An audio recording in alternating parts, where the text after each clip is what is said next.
Inquiet d'une situation sanitaire plus fragile, menacée par le variant britannique plus contagieux, le gouvernement français a maintenu toutes les restrictions sanitaires en vigueur jusqu'à mi-février au moins et compte étendre le couvre-feu à 18h à 10 nouveaux départements. Le Premier ministre Jean Castex a aussi promis d'accélérer la vaccination. 45 500 Français ont été vaccinés jusqu'ici. La deuxième vague est toujours là. Nous sommes loin de l'objectif des 5 000 cas par jour qui correspond au seuil de maîtrise de l'épidémie. La pression sur notre système de santé reste élevée et nous ne sommes toujours pas sortis d'affaire. Nous devons retrouver une dynamique de baisse.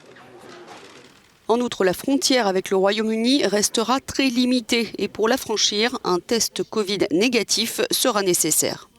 Nous avons décidé le 20 décembre dernier de fermer les frontières avec le Royaume-Uni et cette mesure sera prolongée jusqu'à nouvel ordre.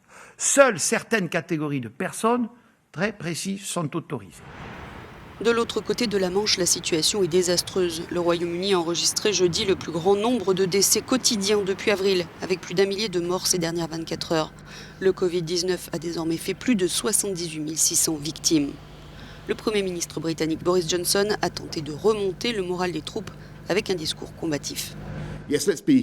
Soyons clairs, il s'agit d'un défi national d'une ampleur sans précédent et il nécessitera un effort national sans précédent. Et bien sûr, il y aura des difficultés. Les rendez-vous seront modifiés.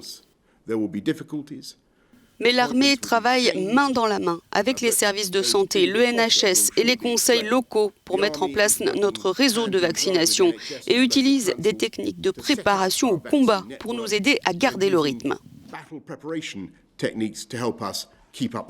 Jeudi, l'OMS a appelé les Européens à davantage réagir face à la situation alarmante créée par les variants du coronavirus venus du Royaume-Uni et d'Afrique du Sud, alors que l'Europe a dépassé les 25 millions de cas de Covid-19.